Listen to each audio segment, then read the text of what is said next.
Lorsque Daisy et Gabriel ont perdu leur fille, leur relation cesse de gravement détériorer. Peu après, elle a appris qu'il avait une liaison avec une serveuse. Elle a fait des recherches, et a découvert qu'il avait un bébé ensemble. Est alors que Daisy a imaginé un plan. Les mots durs et blessants de Gabriel résonnent encore dans les oreilles de Daisy des années plus tard. Il y a 2 ans, leur fille Missy a couru jusqu'au milieu de la route pour récupérer son ballon, et une voiture qui roulait à proximité n'a pas freiné assez vite. Gabriel reproche à sa femme de ne pas avoir suffisamment surveillé leur fille. Bien que femme au foyer à l'époque, elle dirigeait une entreprise en ligne prospère. Quant à son mari, il occupait un emploi de bureau subalterne dans une grande entreprise, avec des horaires fixes. Mais tout dans leur foyer était consacré à Daisy. De l'extérieur, ils ressemblaient à la famille américaine idéale, mais ce n'était pas le cas. Les choses n'allaient pas bien, et tout s'est aggravé à la mort de leur fille. Après une année de thérapie, ils ont essayé d'avoir un autre enfant, mais Daisy n'arrivait pas à tomber enceinte. Elle ne pouvait pas supporter d'avoir un autre bébé, même si Gabriel était toujours son mari. Ils ont fini par abandonner et ont vécu en colocation. Il la critiquait constamment et critiquait tout ce qu'elle faisait. Daisy ne savait pas quoi faire, mais le divorce apparaissait comme un échec pour elle.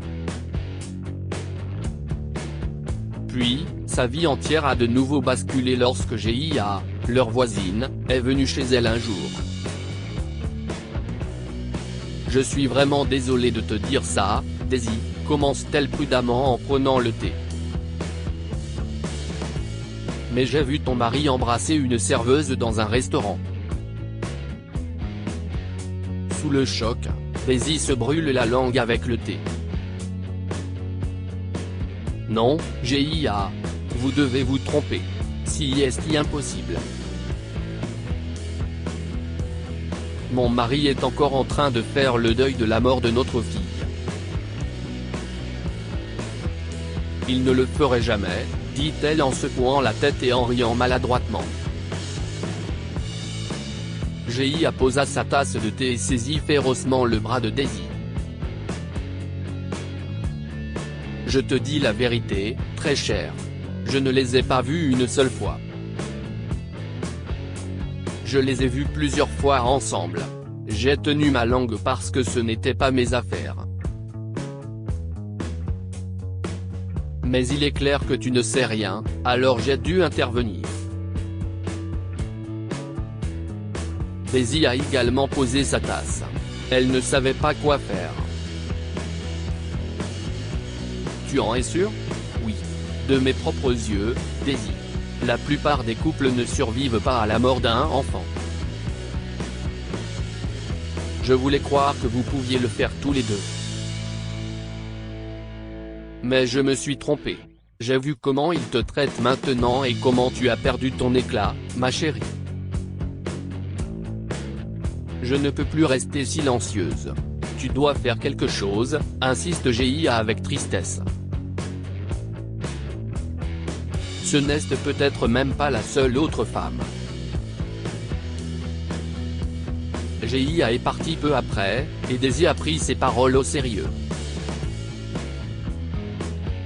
Elle s'est emparée de l'ordinateur portable de son mari et a fouillé pour la première fois depuis leur mariage. Il y avait des tonnes de messages. Certains remontaient même avant la mort de Missy, et la situation n'a fait qu'empirer à partir de là. L'un des moments les plus choquants a été lorsqu'elle a lu un message de la femme du patron de Gabriel. Cette femme riche et élégante trouvait dangereux et excitant d'avoir une liaison avec l'employé de son mari, et Gabriel se délectait de cette attention. C'était dégoûtant, alors Daisy a fermé l'ordinateur portable et a commencé à élaborer un plan. Elle savait ce qu'elle devait faire, mais Gabriel ne devait pas découvrir qu'elle était au courant de ses aventures. Elle a continué à jouer son rôle de meilleure épouse et s'est installée. Est-ce que l'une de ces femmes sait que Gabriel a une femme ? Se demanda un jour Daisy, tout en continuant à planifier un divorce rapide et peut-être une vengeance. Je ne peux pas imaginer avoir une liaison avec un homme marié, mais beaucoup d'hommes ne disent pas la vérité à leurs petites amies. Il était facile de déterminer avec qui son mari avait une liaison, car elle était la seule femme à servir. Mais à sa grande horreur, elle tenait un bébé en écharpe autour de son corps. Bonjour, je m'appelle Lucie. Je suis votre serveuse. Que souhaitez-vous commander ? dit-elle à Daisy avec un sourire radieux. Son bébé remuait un peu, et il se balançait un peu en attendant la réponse de Daisy. Hésita Daisy en regardant le menu. Je ne sais pas encore. Que diriez-vous d'un club de soda en attendant que je me décide ? Bien sûr, dit la serveuse et elle s'éloigna. Daisy s'émerveilla de voir la femme manœuvrer les assiettes et les commandes dans ses mains avec le bébé sur son corps. Lorsqu'elle revint enfin à la table, Daisy ne put retenir ses questions. Comment faites-vous ? Je pouvais à peine gérer quand mon bébé avait cet âge, commente-t-elle en souriant à la jeune maman. Eh bien, vous savez ce que c'est. Je le fais parce qu'il le faut. Heureusement, mon patron est compréhensif et je peux amener ma fille ici. Sinon, je serai au chômage, répond Lucie. Vous vous êtes décidé ? Le père ne peut pas aider ? Ajoute Daisy en ignorant sa question. Oh, Gabriel a un travail très exigeant en tant que cadre, alors il ne peut rien faire. Je dois attendre qu'elle soit un peu plus âgée pour qu'elle puisse aller à la crèche, mais nous verrons. Nous nous marierons peut-être bientôt, et je serai peut-être une femme au foyer, dit Lucie en souriant légèrement. Tout le corps de Daisy s'est figé. Elle savait que son mari avait des relations intimes avec ses femmes, mais d'une certaine manière, elle n'avait pas pensé qu'il aurait pu être le père d'un autre enfant. Elle n'y avait pas pensé quand elle a élaboré son plan et s'est sentie comme une idiote. À la surprise de la serveuse, Daisy fondit en larmes à la table et se couvrit le visage de ses mains tandis que les sanglots gagnaient son corps. Oh, madame. Madame, vous allez bien ? S'il vous plaît, ne pleurez pas. Comment puis-je vous aider ? Lucie tente de la réconforter. Vous savez quoi ? Je reviens tout de suite. Daisy leva légèrement la tête de ses mains pour voir ce que faisait Lucie. Elle entra dans la cuisine et revint rapidement avec une assiette qu'elle posa devant Daisy. Tenez, tout ira bien après avoir goûté ce brownie et cette glace maison, dit-elle en souriant, ce qui rendit Daisy encore plus triste. Mais elle souleva la cuillère et pleura en mangeant. C'était délicieux, et cela calmait son cœur douloureux. Vous voulez en parler ? demanda Lucie. Elle s'était assise pendant que Daisy mangeait. Non, vous êtes occupé. Vous avez des clients à gérer, dit Daisy en baissant les yeux, honteuse. Non, je suis en pause. Dites-moi ce que vous avez à dire. Je sais écouter, insiste la serveuse. Daisy acquiesce et commence à lui parler de Missy et de ce qui s'est passé. N'avait jamais parlé avec autant de détails à personne d'autre que son thérapeute, et cela lui faisait du bien de se souvenir de sa douce fille décédée. Parfois, elle avait l'impression de l'oublier, ce qui n'était pas juste. Je suis vraiment désolé, madame, compatit Lucie. Daisy voulait seulement savoir si les autres femmes savaient qu'elle était avec un homme marié. Elle avait sa réponse. Cette femme née n'avait aucune idée et ne méritait pas qu'on lui fasse du mal, à elle ou à son bébé. Mais elle devait entendre la vérité. Lucie a posé une main sur la table pendant que l'autre caressait la tête de son bébé. J'aurais dû m'en douter. Il était tellement insaisissable, mais aussi tellement bavard. Je n'arrive pas à y croire.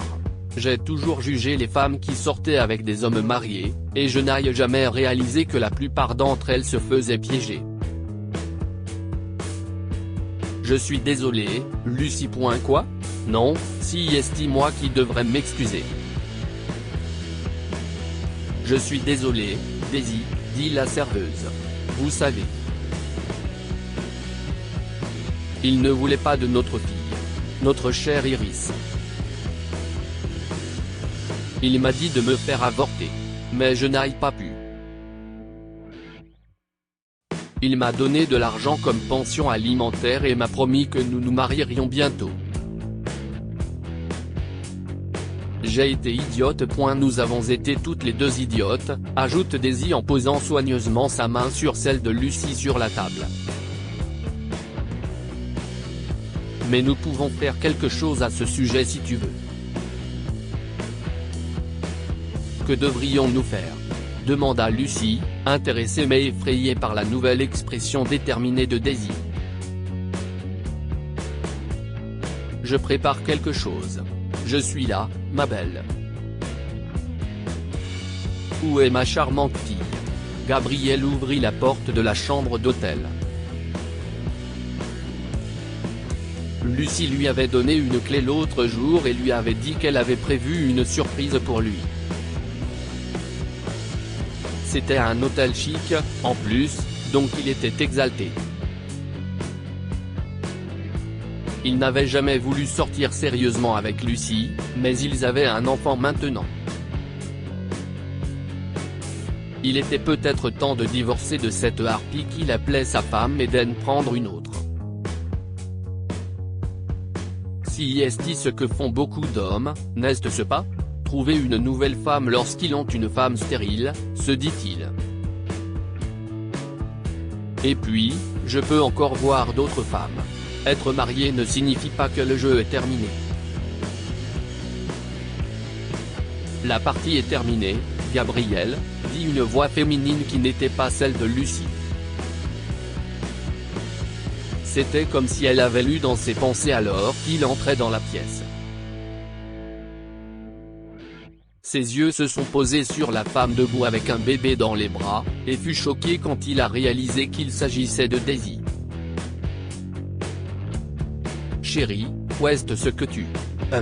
Si est-il le bébé de qui? Bégaya-t-il, se ressaisissant rapidement. Si est-il notre bébé, espèce d'idiot, dit Lucie en sortant de la salle de bain et en poussant une pile de papier sur sa poitrine.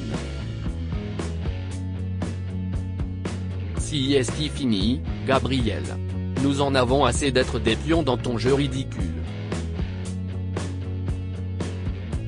Je n'arrive pas à croire que tu m'aies rendu responsable de la mort de Missy alors que tu n'étais pas à la maison la moitié du temps. Je pensais que tu travaillais. Imagine ma surprise quand j'ai découvert toutes tes affaires, commença Daisy, sa voix restant calme pour ne pas alarmer le bébé qu'elle tenait dans ses bras. Il n'a pas pu prononcer un mot, mais ses yeux se sont portés sur les documents qu'il tenait dans ses mains. C'était une demande de divorce. Oui, je te quitte, et je vais te poursuivre pour obtenir tous nos biens parce que j'ai toutes les preuves de tes infidélités, et je vais aussi m'assurer que tu paies une grosse pension alimentaire pour ce beau bébé et pour Lucie, a continué Daisy, devenant de plus en plus menaçante au fur et à mesure que ses mots continuaient à sortir. Elle a finalement rendu le bébé à Lucie, et les deux femmes se sont préparées à quitter la chambre d'hôtel qu'elle avait réservée pour tromper Gabriel. Maintenant, tu peux être libre de poursuivre autant de femmes que tu le souhaites, et je ne serai pas obligé d'être ta bonne et ta cuisinière, dit Daisy en lui tapotant la poitrine. Les deux femmes rirent de bon cœur en quittant l'homme qui les avait tant fait souffrir. Daisy et Lucie entamèrent ensuite une belle amitié, et elle essaya d'aider sa nouvelle amie avec le bébé autant que possible. Le divorce s'est déroulé sans problème pour elle, car Gabriel n'avait pas d'argent pour engager un avocat et n'avait aucune chance de gagner s'il se défendait. Le juge lui a tout donné, y compris la maison, leur voiture et leur compte commun. Il ne peut pas lui offrir de pension alimentaire car Gabriel a été licencié immédiatement et n'a pas retrouvé d'emploi car son patron a terni sa réputation dans toute la ville. Cela signifiait aussi que la pension alimentaire serait délicate, mais Daisy a décidé d'aider Lucie et le bébé. Après tout, son enfant était la demi-sœur de Missy. Les mois ont passé, Daisy a commencé à fréquenter un homme merveilleux et Lucie a rencontré un père veuf au restaurant. Elles ont eu 2 rendez-vous et ont poursuivi leur amitié alors que leur souvenir de Gabriel s'estompait. La dernière fois qu'elle a entendu parler de lui, elle a appris qu'il travaillait comme livreur pour une entreprise de livraison de nourriture. Si est-il le karma, s'est-elle dit, et elle n'a plus jamais pensé à lui. Que pouvons-nous retenir de cette histoire? Il n'est jamais bon de rejeter la responsabilité d'un accident sur quelqu'un. La mort de Missy est tragique et aucun des parents n'est responsable. Gabriel n'aurait pas dû rejeter toute la responsabilité sur sa femme. Les meilleures amitiés apparaissent aux moments les plus inattendus. Lucie et Daisy sont devenues amies parce qu'elles ont toutes deux été plaquées par le même homme. Partagez cette histoire avec vos amis. Elle pourrait égayer leur journée et les inspirer.